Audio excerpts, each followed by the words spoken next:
শংকৰদেৱৰ দুৰ্ভাগ্য শংকৰদেৱে অসমত জন্মগ্ৰহণ কৰিলে অসমীয়া গৌৰৱত জন্মগ্ৰহণ কৰিলে শংকৰদেৱে যদি আজি যদি পশ্চিমবংগ বা পাঞ্জাব বা সাউথ ইণ্ডিয়াত জন্মগ্ৰহণ কৰিলেহেঁতেন তেওঁ বিশ্ব বৰেণ্য ৰত্ন হ'লেহেঁতেন দুৰ্ভাগ্য তেখেতৰ দুৰ্ভাগ্য অসমীয়াৰ দুৰ্ভাগ্য যে সংগীতৰ ক্ষেত্ৰত যে ছটা উপকলাৰ যে অধিকাৰী শংকৰদেৱ এই কথা অসমীয়াই নাজানে আৰু নাজানে কাৰণে মূলৰ কথা দায়ী অসমীয়াসকলে দায়ী কাৰণ আমি অসমীয়াসকলে প্ৰচাৰ বিমুখ গতিকে নিজৰ ঘৰতে প্ৰচাৰ নকৰোঁ শংকৰদেৱৰ তিথি গতিকে সেইবিলাক যদি কোনোবা যদি হোটেলত গৈ ৰেষ্টুৰেণ্টত গৈ পেলাই যদি মাছে মাংস খায় গতিকে তেওঁলোকে আৰু কি শিকাব ল'ৰা ছোৱালী মাধৱদেৱে কি কৈছে যে জয়গুৰু শংকৰ সৰ্ব গুণাকাৰ যাখিনি নাহেকিও পাব যাখিনি নাহেকিও পাব মানে কি যাক কি তুলনা কৰিব গতিকে যাক কাৰো লগত তুলনা কৰিব নোৱাৰে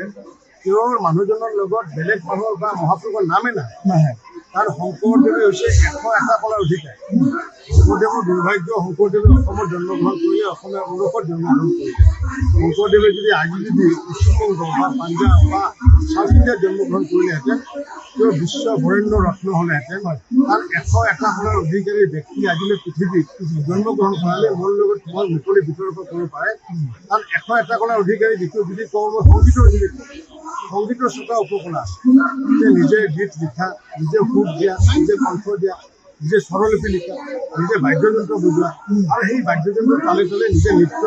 দিয়া তেনেকুৱাকৈ আমি পল্লৱকে আদি কৰি লতা মংগেশকাৰ ভূপেন হাজৰিকা জ্যোতিপ্ৰসাদ আদি বহু ব্যক্তি আছে যদিও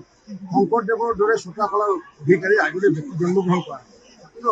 দুৰ্ভাগ্য তেখেতৰ দুৰ্ভাগ্য অসমীয়াৰ দুৰ্ভাগ্য যে সংগীতৰ ক্ষেত্ৰত যে ছটা উপকলাৰ যে অধিকাৰী শংকৰদেৱ এই কথা অসমীয়াই নাজানে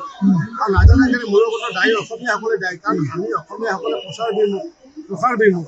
গতিকে নিজৰ ঘৰতে প্ৰচাৰ নকৰোঁ শংকৰদেৱৰ তিথি গতিকে সেইবিলাক যদি কোনোবা যদি